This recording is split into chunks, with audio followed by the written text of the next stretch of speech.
So I want to welcome everyone here. In case you are not a Portuguese speaker, I'm a little bit sorry because this session is going to be focusing on Brazilian practices with public procurement of nature-based solutions. So we are going to actually discuss with the cities that are here and with an enterprise that is also present today. And we're going to speak in Portuguese so that we can exchange in their own language. So today I have here present Isaac Henrique de Medeiros. He is from the city of Belo Horizonte in Brazil, which is the capital of Minas Gerais. Minas Gerais is a little bit bigger than Germany, so that you have an idea of the scale of the state. We have also Luciana Luquez would also like to join, but she wasn't able to join yet. So let's see if she's having technical problems. Let's see if she's still joining today. That would be the city of Londrina, which is located in Paraná, which the capital for Paraná is Curitiba. You probably heard of the city of Curitiba. And then we have Adriana Sandré and Riciane Pombo, both from the Gajava enterprise. So they are working with nature-based solutions in Brazil, and they're doing amazing work. And I'm also happy to have them here in this panel today. And then we have Larissa Heinrich from Arup. She was my colleague at ICLEI South America before joining Arup, and she's going to tell us a little bit about the experience she has been having with writing terms of reference for nature-based solutions. Then I also have Elsa Durieux, but she's not able to join yet. So let's see if she will be able to join, because we have a very full program. So we don't even know if we will be able to engage with her at the end of the session. So now I'm gonna speak in Portuguese. I would also like to very quickly present Vitor Ferraz. He is the coordinator for biodiversity of ICLEI South America, and my dear colleague working with me in a lot of projects for NBS in Brazil, and also helping with South America as well. And we are going to be both moderating the session today. And we have Diogo Menezes, also from ICLEI South America, who is in the support. He is not here in the video, but he is a very important piece to make things work. Então, agora a gente vai falar um pouco mesmo em português. Elsa, you just joined. Okay, Elsa, so I'm putting you in. Please be welcome. Elsa, just in English again, Elsa is an expert for procurement of nature-based solutions from ICLEI Europe. And she has actually led a session on the procurement of NBS half an hour ago, so with the European partners. Então, Elsa, seja muito bem-vinda. Vamos falar em português hoje. No finalzinho, a gente vai falar um pouco inglês com a Elsa de novo. Eu queria convidar todo mundo para colocar o seu nome no chat, o e-mail, se vocês quiserem, a organização, a cidade de onde vocês vêm. É sempre bom saber quem está aqui hoje com a gente hoje. E é isso. Se tiver alguma questão técnica, por favor, enviem dúvidas no chat, que a gente dá um jeito aqui de resolver. Então, eu queria falar hoje um pouquinho. A gente sabe que no Brasil o valor social e ambiental das SBM, elas estão cada vez sendo mais reconhecidas, né? Tem diversas cidades brasileiras que estão incluindo o termo em seus documentos. Então, tem vários documentos de planejamento, como planos de ação climática, master plans, que estão surgindo em várias cidades brasileiras que estão agora trabalhando com o termo de soluções baseadas na natureza. E a gente vê isso como uma conquista, a gente vê um momento no Brasil crescendo nesse sentido, né? E vários governos locais enfrentam desafios, na verdade, na entrega dessas soluções. e, em particular, no uso de compras públicas para implementar os projetos. Então, essa sessão hoje vai explorar um pouquinho mais esse universo das compras públicas. Então, por isso que a gente acha que é bem bacana ter as cidades de um lado e uma empresa do outro lado, né? E aí a gente pode promover essa conversa. Lu, eu vi que você está no chat. Pede para mim para você entrar aqui na sala como panelista, e aí eu te coloco aqui no painel. Eu não consigo ainda ver seu nome aqui. Você tem que pedir para eu poder te adicionar, tá bom? Bom, então a gente vai conversar hoje sobre como fazer esse casamento um pouco, né? Sobre as empresas que estão fornecendo os serviços, né? E os produtos de soluções baseadas na natureza e as cidades que estão contratando, né? Esses serviços e comprando esses produtos. Essa sessão tem, então, como objetivo um diálogo, né, entre as cidades, e a gente quer promover uma reflexão coletiva sobre as compras públicas de SBN no Brasil, e pensar como que a gente pode melhorar a capacidade de implementação. E aqui eu só queria dizer que eu fico muito feliz de falar isso. A gente vai ter um apoio do projeto Connecting Nature, um apoio financeiro para contratar um profissional especialista em compras públicas, que conhece bem a lei brasileira, e esse profissional vai ajudar uma dessas que a gente ainda tem que alinhar, a, de repente, colocar para frente um processo de contratação, né, de SBNs específicas. Então, a gente vai escolher, de repente, um jardim de chuva, ou parques lineares, que são mais complexos, ou enfim, existem vários tipos de SBN, a gente vai se concentrar num desses tipos e vai, juntamente com esse profissional, tentar alavancar aí essa agenda, né, e tentar melhorar todos os critérios para você conseguir fazer um bom termo de referência, um bom edital, e, enfim, dar um apoio aí para as cidades nesse sentido. Então, eu queria passar agora a palavra para o Vitor, meu colega, e ele vai fazer algumas perguntas para Guajava. Legal, Dani, obrigado.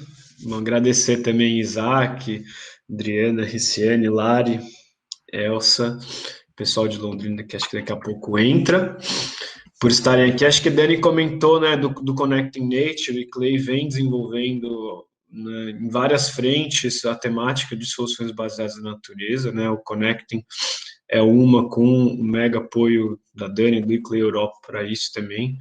E só antes de fazer as perguntas para Adri e para a Riciane, comentar também sobre, né, qual que é o motivo dessas pessoas estarem aqui, né? Também dar um contexto e já juntar alguns pontos, porque um outro projeto que a gente também, né, o ICLEI também implementa é o Interact Bill, né? E o Interact Bill é implementado no Brasil, Índia e Tanzânia, financiado pelo Ministério Alemão do Meio Ambiente, né, por meio da iniciativa do IC, e desde 2017 o Interact Bill vem desenvolvendo, né, diversas ações com as cidades desses 3 países, e aqui no Brasil, BH e Londrina também fazem parte do projeto, né. E aí com isso a gente junta as pontas, né, Connecting Nature, Interact Bill, e nessas 2 cidades, a Guajava, né, representada aqui por Adriane e pela Riciane, estão nos apoiando na implementação de 2 projetos demonstrativos, né, do Interact Bill, em Belo Horizonte, o Jardim de Chuva, e em Londrina, a requalificação da nascente do Lago Cabrinha, né. Então, só para dar uma pequena introdução, porque que a gente tem essa maravilhosa mesa aqui. E aí, por meio do Connecting, né, a gente também trabalhando outros aspectos que também envolvem soluções baseadas na natureza, juntando as forças do que já tem sido feito, né, tanto nas cidades, quanto através do setor privado, por empresas, né, por outras pessoas também trabalhando. Então, eu não vou me alongar muito também para a gente passar a bola e fazer as partes das perguntas do debate, que acho que é no diálogo, que é onde tem a maior riqueza. E aí, com isso, eu já faço, então, uma primeira pergunta, dada essa pequena introdução, né?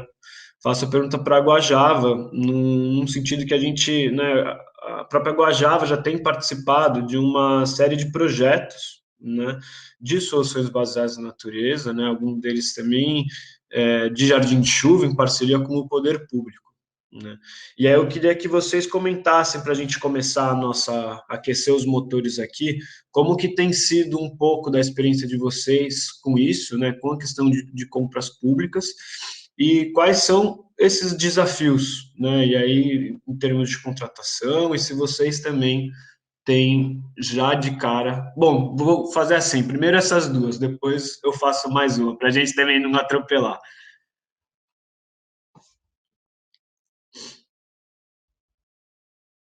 Oi, bom dia. Tudo bem, gente? Bom, primeiro acho que apresentar aqui rapidamente, né? Eu e a Adriana somos sócias da Guajava, a gente é, criou essa empresa, pequena empresa aí, para atuar em projetos mesmo. Nós duas somos arquitetas, a Adriana também é bióloga, e nós realmente começamos a Guajava para fornecer projetos para o poder público, indiretamente, mas aqui em São Paulo, nós fornecemos projetos para os cadernos de drenagem da Prefeitura de São Paulo, que é um caderno de estudos e planejamentos para bacias hidrográficas dentro da cidade, microbacias, né? Então, assim, são uma série de livros que são publicados periodicamente, cada um tratando uma bacia, e dentro dessas bacias, alguns projetos para serem aplicados, e nós desenvolvemos esses projetos. Neste caso, nós trabalhamos já há 3 anos aí através de uma fundação, que é a Fundação Centro Tecnológico de Hidráulica, que nos contrata para prestar esses serviços para o poder público indiretamente. Então, recentemente, nós fomos contempladas aí com 2 editais do ICLEI, dos quais nós participamos, né? E conseguimos também aí aplicar os projetos para implantação do Jardim de Chuva na região metropolitana de Belo Horizonte e a recuperação da nascente das margens do Lago Cabrinha, lá em Londrina.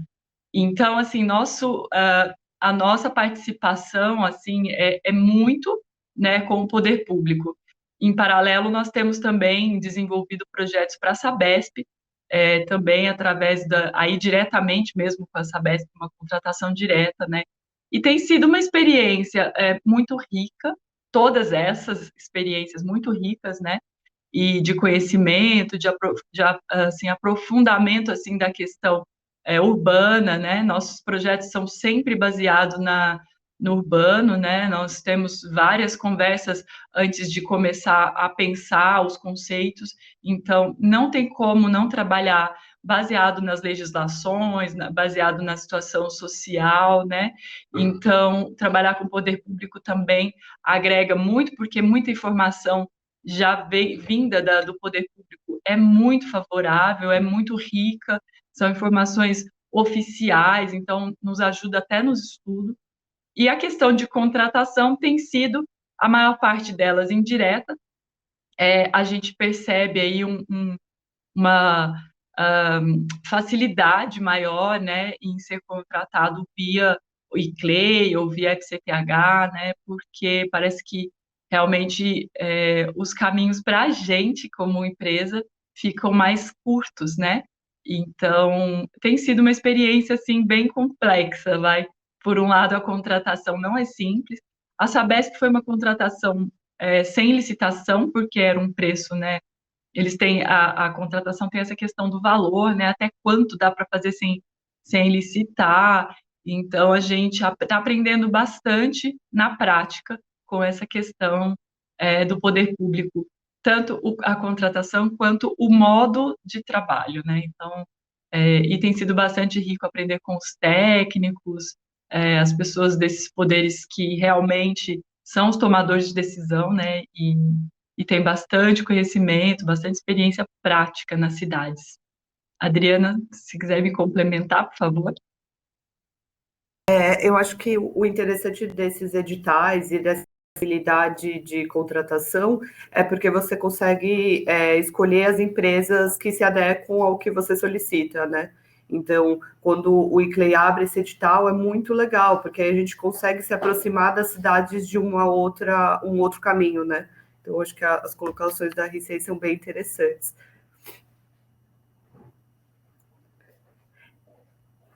E aí, Vitor, posso continuar ou deixo, porque você falou que ia fazer mais questões, eu estou aqui. Não, pode, se tiver mais. Eu tenho mais uma perguntinha só antes da gente passar também para. Na verdade, não é nem uma pergunta, né? Mas é mais uma, uma instigação, né? Porque acho que o que vocês falaram, né? O ICLEI com esses termos de referência, né? Para a implementação das soluções baseadas desses projetos demonstrativos, né? Em Londrina, Campinas e Belo Horizonte, o objetivo não é só implementar de fato o projeto, né? Mas é ter esse tipo de troca que a gente está tendo, fomentar, né? Proporcionar esses diálogos que são muito ricos também, né? E aí, nesse sentido, acho que vocês comentaram um pouquinho, né, das experiências, né, e aí eu queria só, antes, porque depois a gente vai ter uma parte, né, finalizando essa primeira, para aquecer os motores, onde vocês perguntam também, tem um diálogo direto, né, e aí só antes de passar para essa parte, queria saber né, quais são, assim, os principais desafios que vocês já encontraram, né, e quais essas recomendações para os que vocês já encontraram, né? Acho que vocês comentaram que vocês estão aprendendo na prática, fazendo, né? Isso é muito bacana porque é uma coisa mais inovadora, né? Trazer soluções baseadas na natureza para dentro do planejamento urbano via políticas públicas e poder público, né? Então, eu queria que vocês comentassem, assim, pode ser um caso específico, assim, também, e algumas recomendações já, assim, algo mais também propositivo, porque aí a gente já passo a bola aí depois para vocês também fazerem algumas perguntas para as cidades também.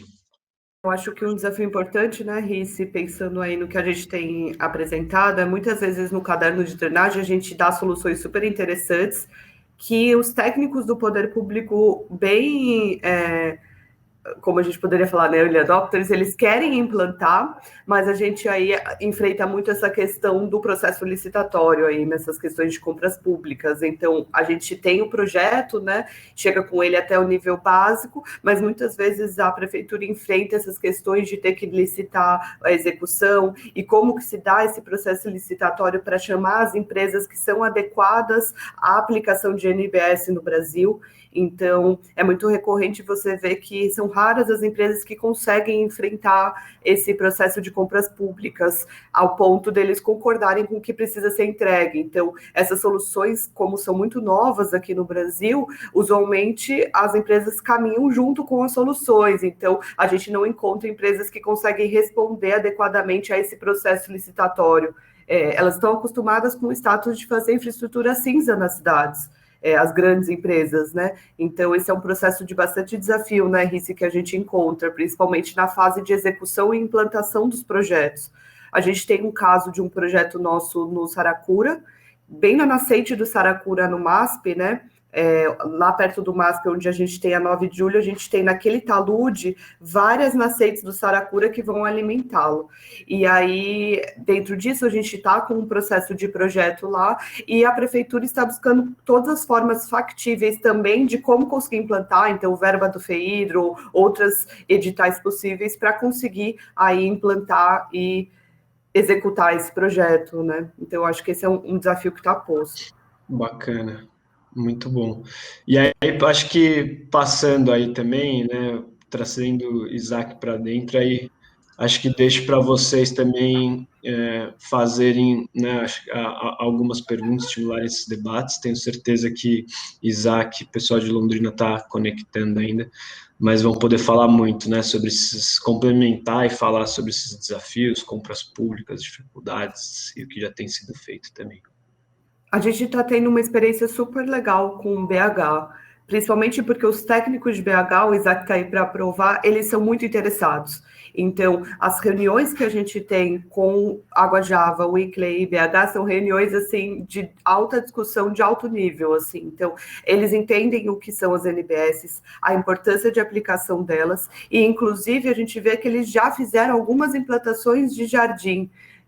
E aí eu queria entender um pouco, Isaac, como que foi esse desafio para vocês, em termos de compra pública, para construir o Jardim de Chuva, para aproximar os técnicos dessa importância, e se você tem aí algumas dicas para a gente, para a contratação e implementação de novos jardins de chuva aí em BH. Tá, vamos lá.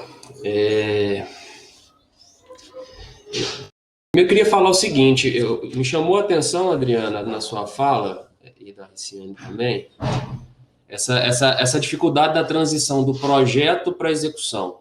Sabe? Eu acho que aí que está o ponto que a gente precisa explorar. Eu acho que esse trabalho que está sendo feito aqui, né, os projetos do ICLEI, Interactibio, eles ajudam numa fase que eu considero que as cidades que estão aqui envolvidas há mais tempo com vocês nessa discussão já estão até um pouco à frente delas, que é essa fase demonstrativa. Eu acho que como a gente está trabalhando com projetos, né, soluções, que elas têm um caráter de novidade, digamos assim, né? As técnicas não são nada novas, mas é novo para a realidade dos municípios, né, em termos de execução, de projeto, de obra. Então, essa coisa do demonstração ela é fundamental. Enquanto você falava, eu estava lembrando, e aí pode ficar como dica para outros municípios, que nós só conseguimos entrar nessa discussão de SBN, né, com o conceito SBN, e a gente escolheu o Jardim de Chuva como o projeto de porta de entrada para a gente colocar o termo na mesa, no dia a dia. Escolheu assim, né? As coisas acontecem, não foi uma escolha deliberada, não. Mas a gente fez um evento em 2019, da ONU, patrocinado pela ONU, que era o Circuito Urbano. É um evento que a ONU tem, em que nós inscrevemos uma linha de discussão na cidade que envolvia jardins de chuva. A gente trouxe o jardim de chuva para o debate. Então, isso foi fundamental para a gente vencer essa primeira dificuldade que é anterior ao projeto. Porque antes de ter a dificuldade de como fazer os projetos, a gente tem que convencer nossos gestores de que esses projetos têm que ser feitos. Então, foi muito interessante, porque nós fizemos um evento em que a gente fez até uma maquete de jardins de chuva, trouxe palestrantes de várias cidades do Brasil que já tinham colocado jardins de chuva em seus municípios, acadêmicos, e a gente conseguiu sensibilizar os nossos gestores da importância da gente discutir isso. E a partir daí a coisa alavancou. Foi a partir daí que a gente conseguiu colocar projetos demonstrativos na rua. Então, eu acho que essa coisa do caráter demonstrativo ela é fundamental. Esse trabalho que é feito aqui, né? Ele é fundamental para a gente vencer essa primeira dificuldade, né? É muito emblemático para mim uma cena que eu só não tirei foto porque eram meus chefes. Porque os secretários de obra e outros secretários em volta da maquete de jardim de chuva fotografando. Eu falei assim, gente, conseguimos atingir o que a gente queria. A expectativa era de 20 pessoas, 30 pessoas participarem do evento, a gente teve 300 inscrições. Então, assim, foi um sucesso muito grande, os secretários se sensibilizaram e falaram, olha, dá para fazer isso aqui, tem sentido. A partir daí a gente fez alguns jardins, né? Aí vem entrando na sua pergunta, a questão da transição, né, do projeto para a execução e a questão das compras, né? Aí entra também um outro viés dessa discussão, que uma coisa eu penso que é normativa, legislação, né? A gente tem que pensar termos de referência, como é que orienta editais, como é que a gente pensa as contratações, porque licitar obra pública tem toda uma dificuldade, uma complexidade que já é própria da obra pública, não é uma burocracia, uma questão de controle. Mas tem uma outra questão aí, que é a questão do financiamento, né? Que a sua pergunta passa por isso também. Então, eu acho que por que eu estou falando isso, né? Que eu contextualizei. Porque essa coisa da sensibilização, ela é importante até para a gente começar a pensar fontes próprias de financiamento. Então, vocês estão com a gente no projeto lá do Jardim de Chuva, né? Do Parque Lagoa do Nada. Esse projeto vem com financiamento de fora. Então, quando você faz um projeto com financiamento de fora, é mais fácil, né? Dentro do município. Agora, o grande desafio é isso, como é que você vai buscar linhas de captação de recurso ou utilizar recursos próprios, né, para a execução? Aí você esbarra de novo na questão da dificuldade que você colocou de encontrar as empresas para execução. Vocês trabalham um projeto. Agora, como é que eu vou trazer para o município de Belo Horizonte, para Londrina, qualquer que seja outro município, né, essa tecnologia do ponto de vista executivo? Porque hoje, felizmente, já tem muita empresa, né? Vocês são referência, mas a gente já tem muita gente fazendo projeto nessa linha. Agora, a execução, ela é um desafio gigantesco, né? As empresas que normalmente, é o que você falou, as empresas que normalmente já trabalham as obras públicas, elas não têm know-how. Elas não passaram por esse processo de amadurecimento dessa tecnologia, desse tipo de solução, e nem se sensibilizaram, né? Como eu falei, que meus gestores se sensibilizaram.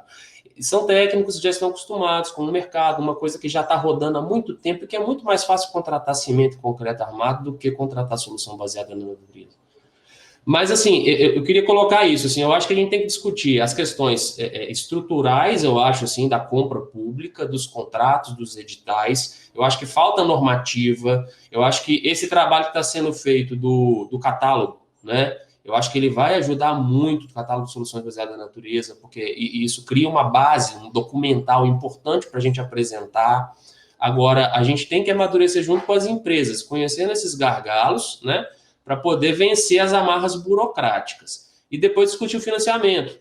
Nós conseguimos, para terminar minha fala, a gente conseguiu, ao longo do ano passado, uma ordem de grandeza de recursos do município, assim, bem significativa para implantar jardim de chuva em Belo Horizonte, a partir de um projeto que a gente tinha. Infelizmente, a pandemia veio, o município está sem recursos, a gente perdeu esse dinheiro. Então, assim, a gente está sem essa perspectiva daquele recurso que tínhamos no ano passado. Mas eu queria só citar isso, a gente conseguiu colocar um projeto de governo aqui em Belo Horizonte, um projeto de jardim de chuva.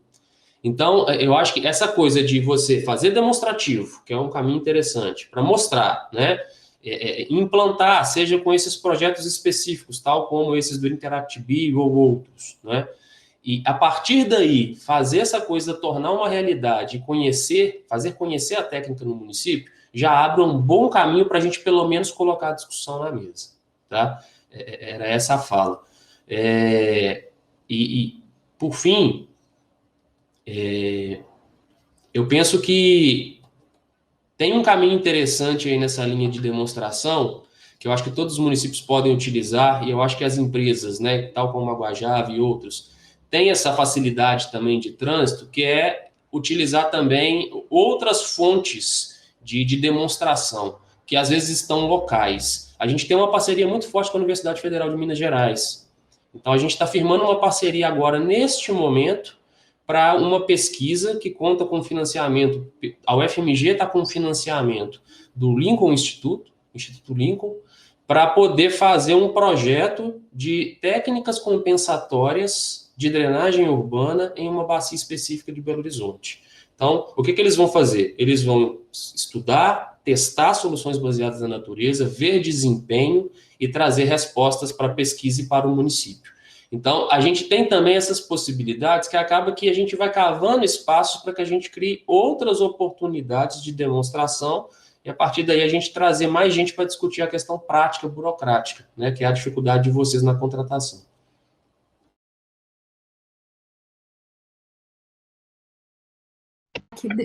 Eu acho que a gente não está conseguindo colocar o pessoal de Londrina na sala, mas só para colocar um pouquinho aqui uma pergunta que a Maitê está fazendo, é que eu acho que, assim, esse termo o tópico de SBN, ele é muito, muito amplo, né? Então, tem toda a questão da importância de participação pública e tal. E a pergunta que ela está fazendo aqui é no sentido, assim, você precisa de processos decisórios, da população também participando, para ver se eles concordam de você colocar um jardim de chuva em determinado lugar ou não, e enfim, né, é importante esse processo de informação e de consulta, né, junto à população. Eu sei que o processo de compras públicas, ele é um processo mais complexo, ele está ligado a uma lei, e ele, na verdade, acontece depois que, idealmente, você já passou por todos esses processos participativos, né? Mas talvez você possa comentar um pouquinho, Isaac, como que você localiza essas coisas, sabe? Porque acho que às vezes é difícil para o pessoal ter esse mapa na cabeça. Eu teria até uma resposta para isso para a Maitê, mas acho que é legal ouvir de você. Tá, vamos lá. Eu acho que eu estou vendo aqui, lendo a pergunta dela. O envolvimento da participação da sociedade civil, todos sabemos que é fundamental, né? Porque assim, legitima a nossa prática, né? E demanda o produto, o serviço. Então, toda vez que você tem a sociedade civil demandando, isso já é um ponto favorável.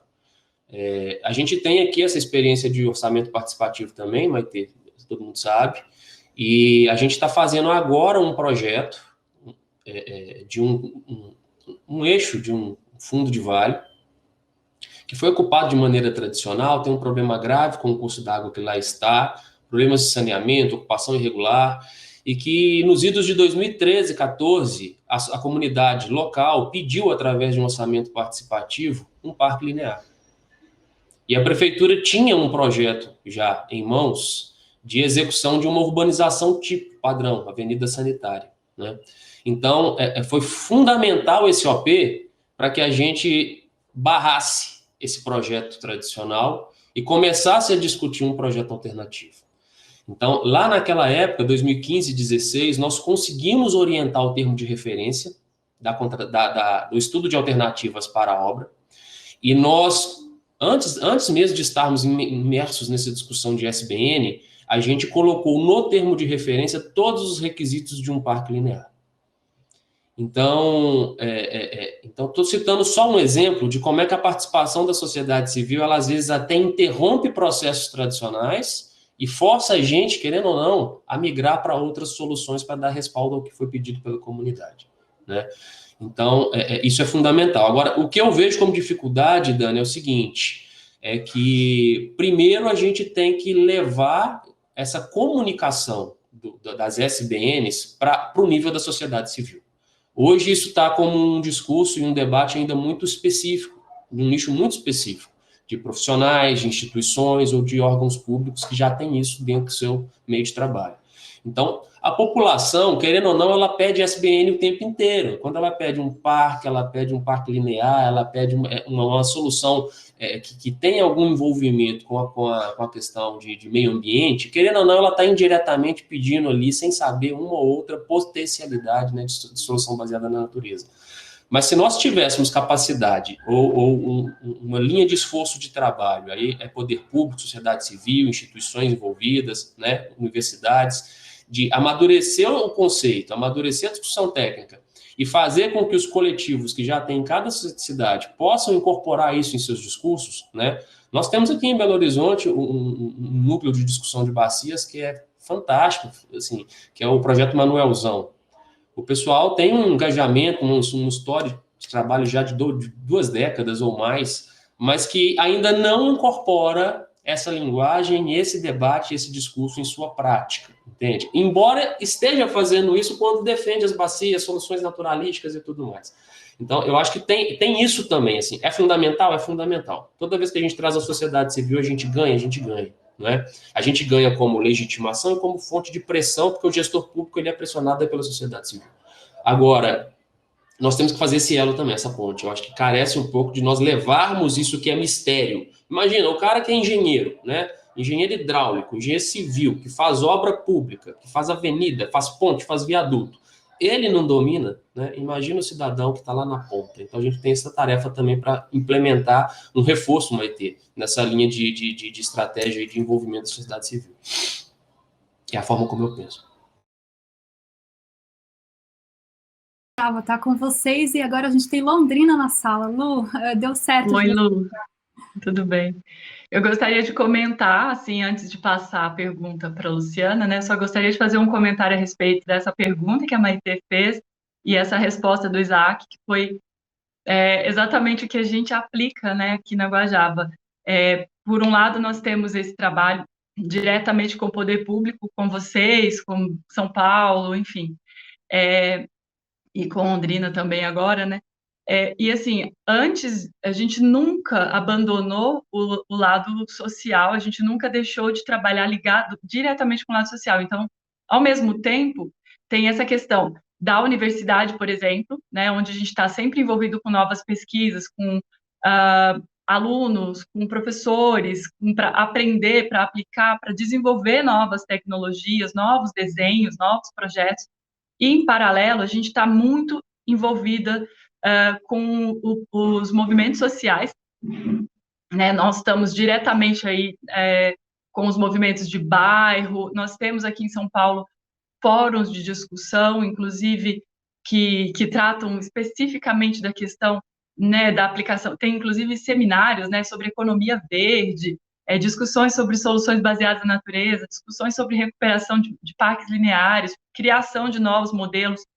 Um dos nossos processos, só para dar como um exemplo, né, um projeto que nós criamos, um dos que a gente desenvolveu para a bacia aqui do Pirajussara, era um projeto onde havia já uma licitação em aberto para se canalizar um córrego, um trecho de um córrego, se canalizar, e ao lado desse córrego, que hoje tem uma passagem de pedestre, eles queriam fazer uma rua de passagem de carro. E nós temos o contato, fizemos a ponte com esses fóruns, com o aval dos próprios técnicos, né, da prefeitura.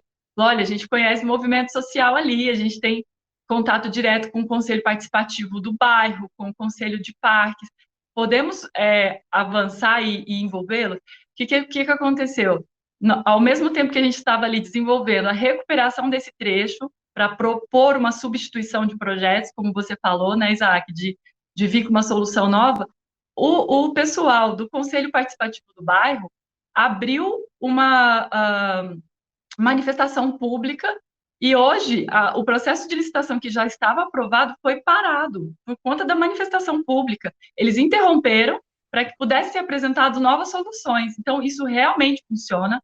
A gente não só acredita, como a gente participa diretamente desse tipo de ação. Nosso projeto, sempre a gente busca envolver o do Saracura, por exemplo, a gente tem bastante amizade com o lá do Bexiga, né? Tem vários movimentos, e nós apresentamos para eles, depois que nós apresentamos, várias pessoas se interessaram na solução que a gente propôs, a gente já apresentou dentro da USP, a gente apresentou para diversas partes, né? Então, desde Secretaria do Verde, Secretaria de Obras, Patrimônio Histórico, a gente tenta envolver fazer essa ponte mesmo. Então, assim, nós, como profissionais, podemos ser essa ponte, nós temos que estar trabalhando o tempo todo, né, com a participação social. Não dá para a gente propor projetos sem pensar no que a população daquela região quer e, ao mesmo tempo, mostrar para eles novas soluções. Então, é um processo educativo e de aprendizagem para todos, né, inclusive para os técnicos que não estão acostumados com esse tipo de soluções. Então, eu posso já até direcionar a pergunta aqui para Londrina também, né?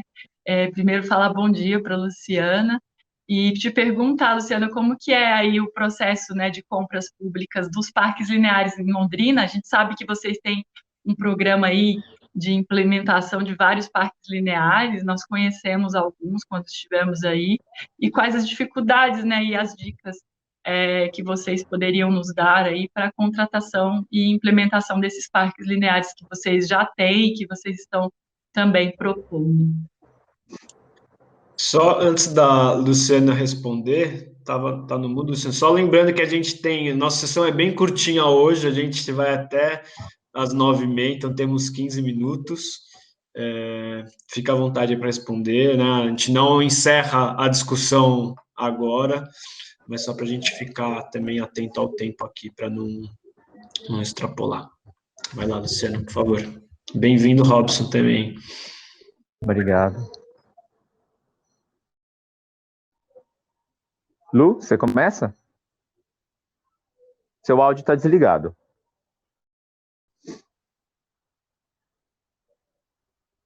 Ela deve estar com um problema no áudio, Robson. Uhum. Lu? Tá ouvindo agora? Ih, ela caiu. Bom, só para a gente não perder muito tempo, bom, vocês podem ver aqui no meu fundo, eu já estou aqui, os fundos aqui do Ipu, tem um fundo de vale chamado o Córrego do Rubi, a gente está também tentando implementar.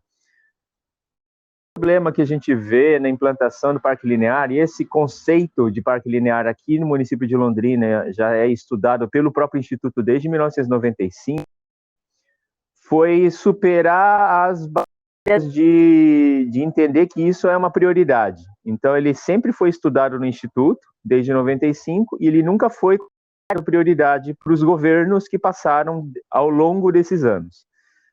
Num dado momento, agora ele né, eu acho que a gente está num contexto de se preocupar com isso, e aí a maior dificuldade agora que a gente vê, e a gente tem muita coisa implementada, se a gente for olhar aqui, não sei se o sinal vai dar.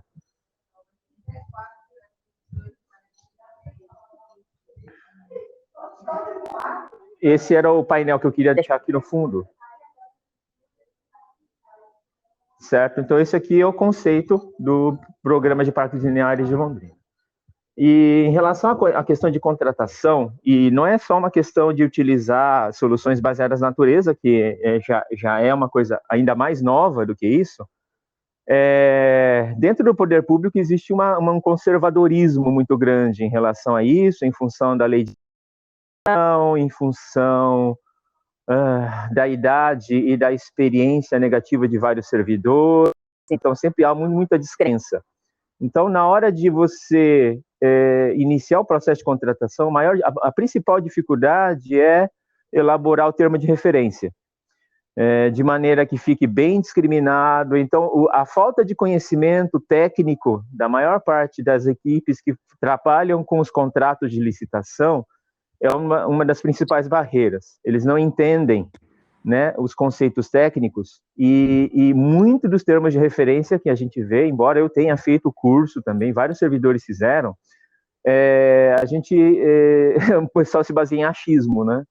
Então, algumas modinhas pegam, outras modinhas não pegam. Então, a nossa pressa em querer, né, pegar, por exemplo, o projeto da Guajava e aplicar na prática, num projeto piloto, num modelo de experimental mesmo, em pequena escala até, a gente queria isso uma coisa maior, é justamente para desmistificar algumas soluções, testar elas aqui, demonstrar, para quebrar essa barreira, né? A gente manda, normalmente, termos de referência um pouco mais técnicos e eles são totalmente alterados, né? Os urbanistas desenvolvem mobiliário, equipamento, todo um design de baixo impacto, alta durabilidade, que tem um conceito por trás, e chega a outros órgãos e mete tinta em cima, né? Então, a gente sofre ações nesse sentido. Então, uma falta de conhecimento no geral, tem um certo preconceito sobre ideias novas, né? Mas se tudo fosse feito de maneira bastante rigorosa, desde o termo de referência, a gente não teria tantos problemas. Eu volto aqui novamente aqui para a imagem do Vale do Rubi, porque ele foi também um objeto de subterceirização, né? A Companhia de Saneamento do Estado, a Sanepar, ele venceu um contrato aqui no município e, em contrapartida, ele iria revitalizar alguns fundos de vale, né? E aí foi contratado um escritório, né, para elaborar o projeto de urbanização desses lugares, e o IPU desenvolveu um termo de referência adequado ao modelo de parques lineares, adequado aos conceitos ambientais, a questão de permeabilidade e durabilidade, utilização. A gente fez até conferências com a população para saber as necessidades, então nós montamos um termo de referência e entregamos para os setores competentes para que esse termo chegasse até a Sanepar e a Sanepar contratasse a empresa e que essa empresa desenvolvesse o projeto baseado nesse termo de referência. Resumo da história, eles não tomaram nem conhecimento desse termo de referência e o que eles seguiram foi uma versão deturpada de 3 versões de termos de referência que foram sendo simplificados ao longo de cada etapa que foi chegando.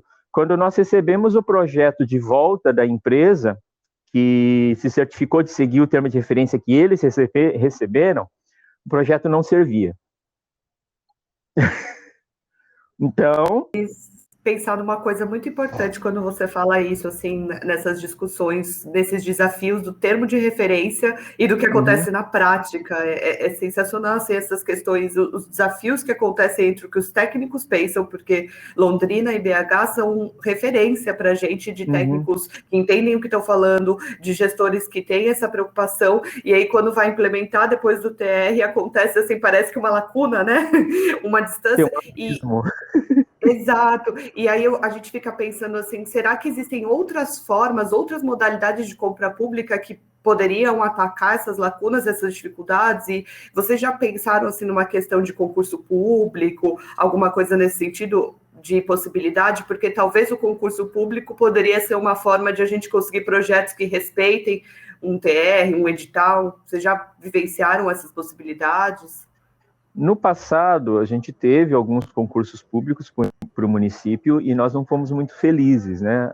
Um exemplo disso é o concurso público do Teatro Municipal de Londrina, né? Já houve um projeto até do escritório do Guedes, que foi pago, isso aí não sei como é que eles conseguiram contratar, e foi engavetado. Aí foi feito um concurso público nacional,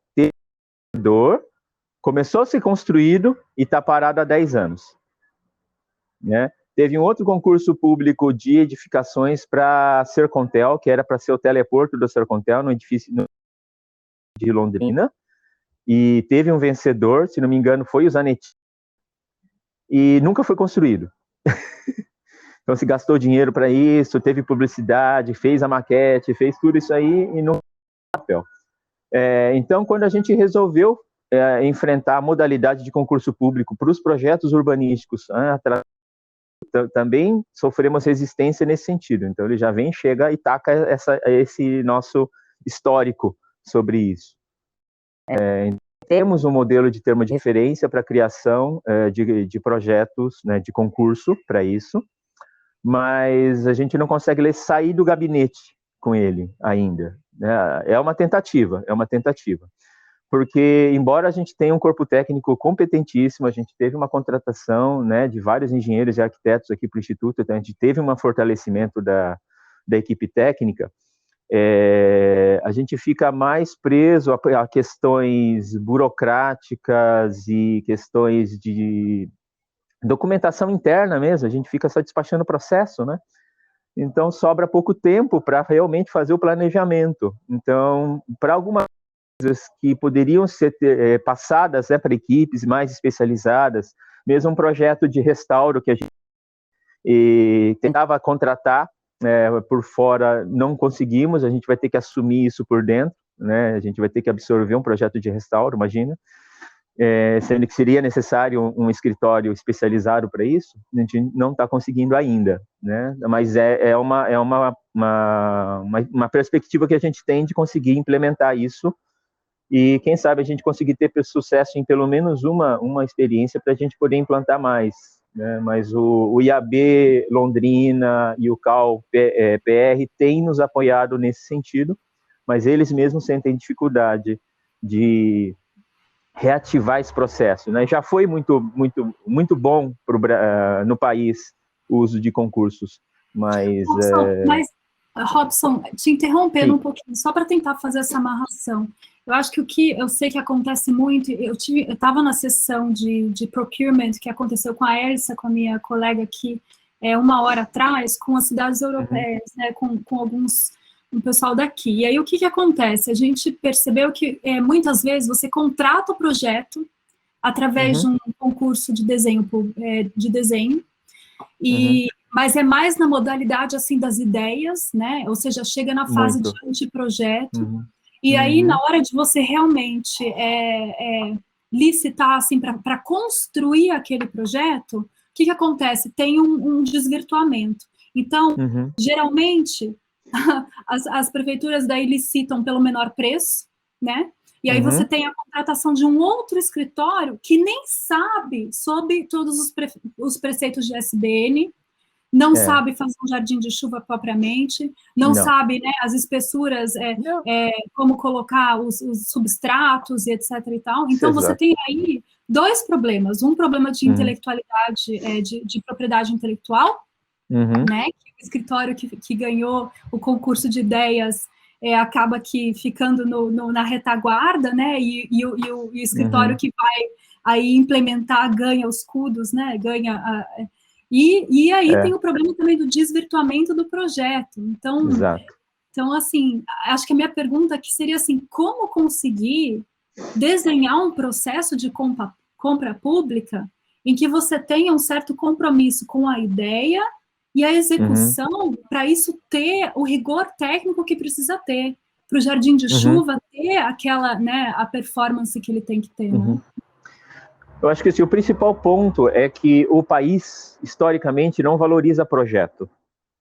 Né? Ele não entende por quê. Eu chego e faço, por que eu preciso contratar alguém para pensar por mim? Eu sei pensar, eu chego e faço. Isso aí, ele extrapola a camada do cidadão comum e chega nas esferas de quem toma a decisão. Então, quando você vai e propõe, né, a contratação de um projeto e tal, se você analisar a própria lei de licitação, em que separa essas condições, é muito claro que eles não gostam de vincular a obra ao projeto, né, de que há uma necessidade de acompanhamento técnico do autor do projeto para garantir na integridade da execução, etc. e tal. Mas a própria lei de licitação desvincula. Então, já que é para desvincular, então é tudo pelo menor preço, né? Aí quando é que você chama o autor? Quando dá tudo errado e tem que chamar o cara para tentar apagar o incêndio. Foi o que aconteceu com o teatro, né? Quiseram fazer tudo de uma vez, poderia ter sido feito em fases, o arquiteto até se propôs a dividir o projeto em fases sem cobrar, só que ele não podia fazer isso porque o contrato não permitia fazer, e aí o projeto está parado, se deteriorando. Então, sim, ainda é possível, eu acho que dentro vamos dizer assim, do entendimento do processo todo e se estabelecer essas regras desde o início, né, de como é que vai ser a contratação. É que quando você leva, por exemplo, o termo de referência ou mesmo o contrato para os órgãos que fazem a fiscalização, né, aqui a gente tem a Procuradoria-Geral do Município, a PGM, e eles não têm formação técnica para entender a complexidade do que é um projeto urbanístico, um projeto de um equipamento público de alta complexidade. Eles entendem, talvez, da casa deles. Então, eles não conseguem, eles acham que a gente está fazendo compra casada. Então, não, tem que desvincular, não pode. Aí você separa essas partes e dá no que dá. Então, o órgão de fiscalização não entende o nível de complexidade que tem e a necessidade que o acompanhamento técnico do projetista é essencial para o bem público, na verdade, porque olha o prejuízo que a gente tem, né? Não só financeiro, mas ambiental, urbanístico, social, de obras que não são possíveis de finalizar por questões, às vezes, de uma frase mal colocada num termo de referência ou num contrato. Então, os técnicos também, né, que a gente fica muito distante desse processo jurídico, vamos dizer assim, né, da contratação. Eu acho que aí a gente vai ter uma chance aqui com o que eu estava falando no começo da sessão. Lu, tudo bem? A gente vai ter uma chance que é assim, a gente vai poder realmente não, deixa de digitar. A gente vai poder contratar... no celular, não sei por quê. A gente vai poder contratar uma pessoa para realmente, assim, acompanhar com uma cidade como fazer esses processos casarem, né? O desenho do projeto e, de repente, então, assim, acompanhar isso, uma pessoa que entende da legislação, né, e que também, com o apoio, né, do ICLEI e tudo, entenda também do desenho de SBN, para conseguir colocar um processo que seja bem desenhado de licitação de uma SBN específica. Quando a gente fala SBN, a gente está falando de um guarda-chuva, né, de termos, então, a gente tem que escolher um pontual e aí fazer um piloto, um bom piloto para o país nesse sentido para licitar. Eu queria passar um pouquinho a palavra para minha colega Larissa. A gente teve, Vitor, só porque a gente está desesperado com o tempo, né? Acabou de bater 9h30 do Brasil, eles deram para a gente um pouquinho mais de tempo. Eu acabei de receber aqui no chat que a gente recebeu uns 15 minutos aí de lambança. Então, eu queria perguntar para a Lari. Lari, eu sei que você trabalhou, né, fazendo termos de referência dentro de de um contexto de um projeto, não foi para a prefeitura exatamente, mas foi no contexto de um projeto. Você pode contar para a gente um pouquinho a sua experiência, né, de fazer um termo de referência para a SBN, o que você acha que tem que prestar atenção, algumas dicas, ou o que não fazer? Vamos te... Claro. Primeiro, muito obrigada pelo convite, né, aos ex-colegas do ICLEI, também parabenizar aí já as riquíssimas colocações dos representantes de BH, Londrina, equipe Guajava. Eu fico muito feliz, assim, né, também de ver que o termo SBN tem crescido, né, no contexto brasileiro e ganhado importância e interesse, mas eu acho que, falando agora, né, de termos de referência, acho que é muito importante a gente realmente ter um filtro crítico, né, quando estamos elaborando termos de referência do que realmente é solução baseada na natureza, né? Então, procurar contratações de medidas que não somente sejam inspiradas na natureza, mas que também estejam promovendo a biodiversidade, e casar com localizar empresas que realmente sejam especializadas em implementar isso com rigor técnico, né? Que eu acho que a nossa preocupação muito grande, né, falando aqui da experiência com o projeto Interactivio, era fazer, né, uma iniciativa que fosse de qualidade, pudesse ganhar escala e servir de experiência para outras. Então, o processo de elaboração do termo de referência foi um processo longo, de idas e vindas, a gente pensou muito, a gente conversou com muita gente para entender também, e eu acho que requer um tipo de profissional, um tipo de uma empresa que é muito interdisciplinar, né? Então, falar de SBN requer um perfil de contratação também que você não acha num setor único, né? E inclusive, a Guajava foi um dos critérios de seleção, foi isso, né? Eles trazem essa de experiências e também essa articulação, né, com diferentes setores, como a Adriana e a Riciane já colocaram aqui, com a universidade, com a comunidade. Então, outra coisa que eu queria pontuar, né, que veio também tanto na fala do Isaac quanto do Robson, essa questão de definir muito bem também a linha de base, né? Que tipos de dados, que tipos de informação, que tipos de mapas, fotos, levantamentos topográficos a gente precisa colocar nesses termos de referência, para as empresas do outro lado também entenderem, ok, dentro desse teto orçamentário eu consigo fazer isso, ou para esse tipo de problema que a cidade está enfrentando, essa é a solução baseada na natureza mais apropriada, essa que tem mais potencial, né, de mitigação e adaptação, essa que tem mais potencial de realmente resolver o problema e dar escala. Então, acho que isso é uma coisa muito importante, né, a gente ter esses dados dentro das cidades, né, dentro das prefeituras, organizados, acessíveis, para quando a gente abrir esses termos de referências, chamadas públicas, poder colocar isso também como anexos, né, e para dentro daquele, no caso, né, dentro do projeto Interactivio, a gente tinha um limite, um teto, né, de orçamento para esses projetos, então acho que tudo são informações que facilitam, né, tanto a empresa depois não ter que fazer avaliações e assessments, enfim, e levantamentos, né, mas também para poder basear o projeto. E eu acho que também dentro dessa chamada, né, do termo de referência do Interactivio, a gente queria não só implementar, né, algo físico no território, de novo, uma intervenção mais pontual, mais micro, para ganhar escala e ser demonstrativo e ganhar repercussão, mas também a gente tinha muita atenção ao processo, né? Então, como utilizar o fato que a gente está implementando uma solução baseada na natureza como um processo de educação ambiental, um processo onde a gente pode trazer a participação da comunidade. Esse processo todo iniciou antes da pandemia, então a gente tinha imaginava assim, muito fazendo mutirão de plantio com a população,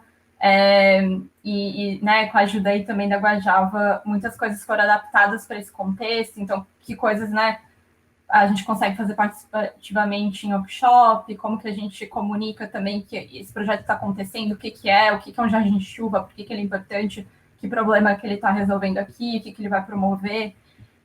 Então, acho que isso foi muito importante, e acho que outros 2 pontos, assim, que dentro do termo de referência a gente tomou muito cuidado também, é a questão da sustentabilidade, né? Então, você está implementando, seja um jardim de chuva, um parque linear, o que for, não adianta você estar fazendo também uma solução baseada na natureza e que daí os materiais, né, não são materiais locais, não são materiais apropriados para aquele contexto, enfim, não são materiais sustentáveis. Então, a gente toma muito cuidado com isso também, né, de tipo de material que for usado atenda a esses critérios, e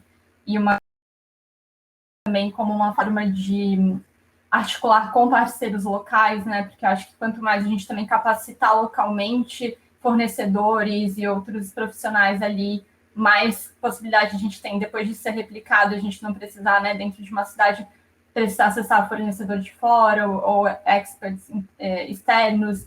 Então, isso também foi um ponto, e também essa questão, né, da segurança, né, no processo. Então, porque a gente quer que esses lugares sejam apropriados pela população, sejam utilizados, então fazer, né, que essas medidas também incorporem, enfim, todas as medidas de segurança, tanto considerando pandemia quanto acessibilidade, enfim. E acho que só para finalizar, então, para também dar espaço para a finalização e para os outros colegas contribuírem em conclusões finais, eu acho que a gente também deixa aqui assim, uma mensagem que acho que a gente pode aprender também com experiências prévias, né? Eu acho que a gente quer também que essa experiência que a gente teve no InteractBio possa ser usada também como um ponto de partida para ser aprimorado e para não precisar reinventar a roda, né? Então, a gente tem, né, já os termos de referência que foram usados para isso, a gente espera que isso também possa informar, né, outras chamadas com um caráter parecido, porque teve todo um trabalho muito, muito grande, né, de reflexão também em como casar tanto essas necessidades locais, as exigências de um financiador internacional que também quer ver alguns aspectos, né, ressaltados nessa junção de medidas de mitigação e adaptação, enfim, de promover, né, medidas locais. Então, acho que espaços como esse aqui desse evento, né, o que o Connect Nature está fazendo também são super importantes para a gente aprender também com os acertos e erros de um dos outros e cada vez qualificando mais esses processos para depois fazer essa junção, né, que o Isaac mencionou também desse pulo, né, entre o projeto e a execução. Então, que a gente puder já antecipar e contemplar no termo de referência para garantir tanto um projeto como uma implementação qualificada e também um monitoramento, né, a longo prazo, acho que é fundamental. Obrigada, Lari, pela sua contribuição. Isaac, você tocou num ponto aqui no chat que eu acho que ele é bem chave. Você fala de um banco de editais e termos de referência, né, essa ideia, e eu fiquei super emocionada aqui, porque eu estou colocando aqui a minha colega Elsa na tela. A Elsa está trabalhando, né, só nessa área de compras públicas sustentáveis na Europa, e existe um banco de dados de termos de referência na Europa, e que eu acho que a gente pode fazer o nosso, né, com a nossa legislação, com os nossos tipos de SBN no Brasil, né, que são SBNs diferentes dos europeus, né, então a gente está trabalhando aí num catálogo de SBN com o CGE, que vai ser lançado em outubro, e a gente vai tentar colocar bem essa questão assim, de como são as SBNs brasileiras, né, focando nos problemas brasileiros, nas dificuldades brasileiras, etc. Mas eu queria dar um pouquinho a palavra aqui para a Elsa, e eu vou traduzir, né, para o português, que acho que não é todo mundo que está na sessão que fala inglês, e para esse trabalho que eles estão fazendo com o banco de dados. Elsa, you can speak in English and I'll try to translate it to Great, Portuguese. thank you so much. Yeah, I caught a bit of what I said in Portuguese before, but not that much, so I'll try to be brief. Yeah, I think I'm being asked to comment on the links between the public procurement of NBS in Brazil and in Europe, and I think something that could be helpful, a first point for knowledge exchange, is there's quite a lot of data in Europe about criteria and methodologies for sustainable procurements, and so ways to be more precise within public tenders about what public authorities want, and ways to get better quality from suppliers. And notably, there's a program called Green Public Procurement Services of the European Commission, and there's quite a lot of resources there about, for example, standard criteria that can be involved in public tenders to secure nature-based solutions. And so I'll be sharing the links in the chat, and I think that could be a very good resource to have a look, perhaps from the Brazilian perspective, because I've understood that the idea of moving away from the low-cost mentality seems to be difficult in Brazil. Of course, it's also still very difficult in the European cities we've worked with, but there's a bit of a toolkit that's starting to be developed there. So maybe that's something to look at. Maybe another thing of interest potentially is the question of policies and policies within the cities supporting the procurement of NBS. I'm not too sure how this is done in Brazil, but in Europe, we're working with quite a few cities that are involving NBS specifically within their public policies for urban development. And so within big projects, they're starting to have almost of a requirement or a policy requirements to look regularly at whether there's opportunities to include NBS inside of it. And sometimes there's a bit of an easier way to access suppliers and to gain, to make the most of the money available. If you go through a project that's already existing and you add NBS onto it, then it's easier to find funding for it. And so that might be another potential resource to look at. I'm thinking, please go ahead. Because I will forget everything you say if you keep going. Então, assim, traduzindo só um pouquinho, assim, um apanhado. A Elsa, na verdade, ela falou de... Está tendo um trabalho assim relativamente grande na Europa nesses últimos tempos para conseguir criar mesmo um repertório de compras públicas de soluções baseadas na natureza, né? Então existem algumas ferramentas, né? O que eles chamam de toolkit.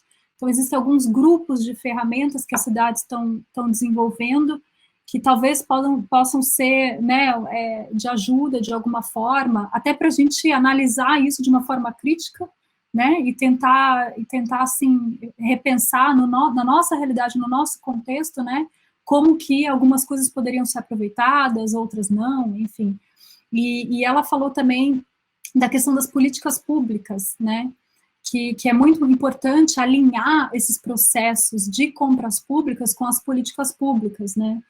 Então, you talked about the public policy alignment, right, with procurement processes. E eu não sei, eu não vou lembrar de tudo que ela falou, mas vamos tentar. Elsa, keep on, I'll try to. That's perfectly fine. Thank you. Yeah, I'm thinking another parallel that's interesting as well is we're noticing in some European cities, and I'm assuming that's also the case in Brazil, that public procurement is not always the easiest and best way to deliver NBS projects. And so maybe there's opportunities for knowledge exchange around this on how European cities are dealing with delivering NBS when public procurement is not the right option or when there's no direct public funding available for it. And maybe it'd be good to hear from you, from a Brazilian perspective, how that's been done in Brazil. If, as I understand, the public procurement regulations are a bit loose and tricky to use for NBS, I'm sure that Brazilian cities have developed a lot of creative ways of delivering NBS in other ways. And I think that's also very interesting for European cities to hear about, because we get a lot of European cities that get a bit scared of moving away from what they know how to do, and that's standard procurement. And it'd be good to get a bit more inspiration. What alternatives are available? For example, encouraging the market to deliver it themselves, or partnering with other organizations, with NGOs that can help deliver NBS, or with the community as well. I think the involvement of community in NBS projects can be facilitated by the public sector, and that's probably a way, point where there's a lot to learn between different cities across the world, really. We've got a few examples in Europe, but not so many. So yeah, again, another point for exchange and discussion. Sim, ela falou também assim que com certeza, né, as cidades brasileiras também têm muito para ensinar, né, para as cidades europeias. Então, ela falou, por exemplo, assim, como os processos de compras públicas na Europa já são assim bastante assim mais antigos, né, e inclusive de compras públicas sustentáveis também. às vezes as cidades não têm muito, assim, a cara de pau, ou não querem se arriscar de tentar modelos novos. Então, ela diz que muitas vezes a maneira de você entregar SBN não é através de compra pública, né? Então ela falou que acha que no Brasil a gente deve, provavelmente tem aí o jogo de cintura e a criatividade. Eu sei que, conversando com o Isaac já em outras sessões, eu sei que, assim, que tem muita criatividade nas cidades brasileiras de como desenrolar a SBN no Brasil, né? E nem sempre é pelos processos de compras públicas. Então, ela falou que ela acha que, com certeza, dá muito para as cidades europeias aprenderem com as brasileiras aí nessa paleta aí de, sabe, do jogo de cintura do brasileiro e de tentar driblar, né, as legislações que são tão rígidas e que não contemplam as SBN, né? Então, não sei, Isaac, se você quiser comentar alguma coisa, eu traduzo aqui para Elsa. Ou se você quiser comentar em inglês direto. Ô Dani, eu acho que você sintetizou bem, assim, quando a gente estava falando aqui das compras, né, assim, uma tônica que a gente tem que ir, a gente tem que romper esses limites que a gente tem hoje, que dificultam as empresas igual a Guajava e outras de atuarem e executarem também, né? Mas é um pouco isso, assim, eu acho que passa por outras estratégias que não são também limitadoras, tal, com os editais e licitações, porque a gente consegue fazer muita coisa, e é o que eu já falei em outros encontros nossos, né? E reforçando o que a gente discutiu ali há pouco. A nossa cultura de compra, de contratação pelo menor preço, é um problema da nossa cultura institucional. Isso dificulta muita coisa. Em Belo Horizonte, a gente sempre tem, já há 30 anos quase, estudos de alternativas de projeto. Então, a gente tem lá um projeto ideal, que ele é sustentável, nós temos um projeto que é intermediário e temos um projeto cinza. Qual que vence? O menor custo. E qual que tem o menor custo? Né? Então, só para citar um exemplo assim, de outras linhas que ajudam a fortalecer a gente, o Robson estava falando da questão da prioridade. Para mim, o gestor público ele tem 3 linhas de definição de prioridade. Uma é a conjuntura, né? Se o momento está favorável para ir para lá, muitos vão para lá. Se está favorável para vir para cá, muitos vêm para cá. A prioridade muda, né? A sociedade civil, a gente falou disso aqui, ela pressiona, né? Mas a gente tem a norma. Então, eu acho que, além das normas de contratação, de compras, eu acho que um pulo do gato, que a gente estava até discutindo ali no chat, é um pouco isso. Só um exemplo, nós revertemos uma canalização de um curso d'água de 3 quilômetros em Belo Horizonte, tá? Recentemente, já com dinheiro de projeto executivo empenhado e o projeto entregue, nós tínhamos 3 milhões de reais gastos em projeto, tá? E a gente guardou esse recurso na gaveta simplesmente porque a gente editou uma lei que falava que não podia mais canalizar e fazer avenida sanitária. Então, assim, tem outras normas também que a gente tem que atuar que vão favorecer a gente até simplificar as nossas contratações. A contratação que vai ser feita de projeto e execução agora vai ter que ser outra. E ela vai abrir a oportunidade de SBN, sem a gente falar nisso, porque a gente já evitou o cinza, que era a canalização, com outra norma. Então, estou dando um exemplo de essa coisa do jogo de cintura, a gente atuar em várias frentes também é uma estratégia riquíssima, e a gente vai implantando com dinheiro próprio, com dinheiro captado, né? A gente tem cultura de banco de projeto. Aqui em Belo Horizonte a gente faz contratação de projeto aos montes para buscar recurso fora com o projeto, né? Então, é isso. Vamos fazer os projetos sem se preocupar muito agora com a execução. Vamos trabalhar a execução em paralelo. Mas se a gente coloca o edital com o projeto com SBN, quando ele vier a contratação, ele vem com SBN se a gente tiver avançado na licitação. Então, eu acho que tem várias estratégias, é um pouco isso mesmo, é jogo de cintura.